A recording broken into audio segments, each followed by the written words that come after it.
స్వాగతం. Breaking news. జాతీయ అధ్యక్షులు మన ముందున్నారు. WJI working journalist of India.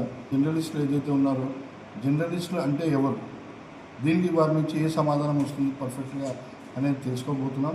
అదే కాకుండా వీళ్ళ సంస్థ నుంచి WJI నుండి ఏమేమి వాళ్ళు ఈ యొక్క జర్నలిస్టులు ఇస్తున్నారు, వాగ్దానమే కాకుండా ఇప్పటి వరకు ఏ కార్యక్రమాలు చేశారనేటువంటి కూడా తెలుసుకోబోతున్నాం. దయచేసి అందరూ కూడా వీక్షించండి. Thank you. मेरा नाम संजय उपाध्याय है। वर्किंग जर्नलिस्ट ऑफ इंडिया का जो राष्ट्रीय अध्यक्ष का दायित्व है और जो भारतीय मजदूर संघ के साथ संबंधित है। आप कितने साल से इसमें जुड़े? मैं इसका फाउंडिंग मेंबर में से हूँ। ये 2017 में इसकी स्थापना हुई थी। 2017 में इसकी स्थापना हुई थी और तब से ही मैं जुड़ा हुआ हूँ। इसमें मैंने ज़मीनी स्तर से काम किया है और फिर आगे चल के संस्था ने मुझे अध्यक्ष का दायित्व दिया है। पत्रकारों के लिए हम लोग काम करते हैं, दिन रात काम करते हैं। जब भी कोई विपरीत परिस्थिति आती है, जैसे कोरोना का काल था, तो उसमें हमने हेल्प डेस्क शुरू किया था 24 आवर्स के लिए। पत्रकारों का जो समस्या होता था उसको निपटाने में हम कैसे करेंगे उस पर हम विचार करते थे। जैसे राशन की समस्या थी तो दिल्ली जैसे जगह में या जो शहर वाले इलाका है वहाँ पे तो हम राशन उपलब्ध कराने का काम कर दिए थे। फिर जहाँ पे मेडिकल कैंप की ज़रूरत थी, मेडिकल कैंप लगवाया था। फिर हमने कॉन्सनट्रेटर जो ऑक्सीजन की का प्रॉब्लम होता था उसके लिए अक्षरधाम संस्था से वो कॉन्सनट्रेटर लिया था और काफ़ी लोगों को कॉन्सनट्रेटर भी हमने प्रोवाइड करवाया था। तो ऐसे करके जब भी आपदा विपदा की समय आती है तो हम कोशिश करते हैं कि पत्रकार बिरादरी जो है, पत्रकार फ्रेटर्निटी के जो लोग हैं उसे बहुत ज़्यादा अफेक्टेड नहीं हो जाए। अभी एक्चुअली आपका एक ट्रेडिशनल यूनियन बोल के बोले थे, तो ऑर्गेनाइजेशन और ट्रेड यूनियन, ये ट्रेड यूनियन और ऑर्गेनाइजेशन का क्या फ़र्क है जर्नलिस्ट में? देखिए, कोई संस्था अगर बनाई जाती है तो वो संस्था, पत्रकारों की जो संस्थाएं होती हैं वो जनरली NGO या ट्रस्ट के रूप में है जो थोड़े लोगों के बेनिफिट की काम करती है। लेकिन जब हम ट्रेड यूनियन की बात करते हैं तो ट्रेड यूनियन रजिस्टर्ड यूनियन होता है जो सरकार में रजिस्टर्ड होता है।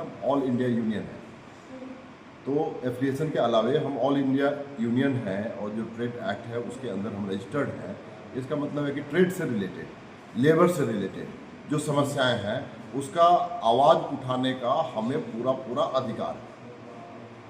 इसलिए पत्रकारों से संबंधित जो विषय आते हैं, उनके मिनिमम वेज का विषय हो या उनके पेंशन का विषय हो या उनके जॉब सिक्योरिटी का विषय हो या उनके इंश्योरेंस का विषय हो या उनके स्वास्थ्य बीमाओं का विषय हो, इन सब विषयों को हम बहुत ही जोर शोर से उठाते हैं और इस पे हम प्रयास करते हैं कि हमारे फ्रेटर्निटी के जो लोग हैं उनको इसका तेलंगाना में, तो इसलिए ये तेलंगाना में जो भी जर्नलिस्ट को कुछ भी बेनिफिट नहीं है, वो बेनिफिट्स आपके यूनियन की तरफ से क्या करा रहे और क्या क्या उपलब्ध हुआ?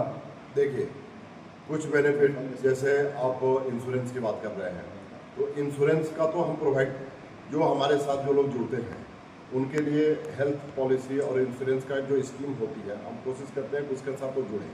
लेकिन सबसे ज़्यादा आपका प्रयास, क्योंकि सरकारें जो देश चला रही हैं, चाहे वो राज्य की सरकार हो या केंद्र की सरकार हो, उनकी जिम्मेवारी होती है कि अपने नागरिक को हर एक तरीके से सुरक्षित रखें, बीमा दें। अभी जो जनधन योजनाएं हैं या फिर वो सभी की योजनाएं हैं या फिर केंद्र सरकार की जो पॉलिसीज़ हैं वो हमें कितना मिलती है, नहीं मिल पाती है, उसके लिए भी हम प्रयास करते हैं, लोगों को जागरूक करते हैं कि वो मिले। कोई समस्याएं आती हैं तो उसका हम समाधान करने का प्रयास करते हैं। एक्रेडिशन में जो समस्या आती है उसके लिए समाधान करने का प्रयास करते हैं। DAVP, PIB, RNI में जो समस्याएं आती हैं या आ रही हैं उनमें हम उनके ऊपर प्रेशर बनाते हैं जिसमें कि हमें सुविधाएं मिलें। इस तरह का जो भी हमसे संबंधित समस्याएं हैं उसको हम उठाने का प्रयास करते हैं, सरकारों के द्वारा उसको निपटाने का प्रयास करते हैं। शुक्रिया बहुत बहुत, क्योंकि अभी आप बहुत अच्छा इन्फॉर्मेशन दिए। जो जर्नलिस्ट लोग सभी बहुत सारे मुश्किल से पार हो चुकी है, तो इसलिए उनको भरोसा आपका यूनियन जो WJI working journalist of India रहती बोल के हमारे को भी एक भरोसा मिला है। शुक्रिया, धन्यवाद।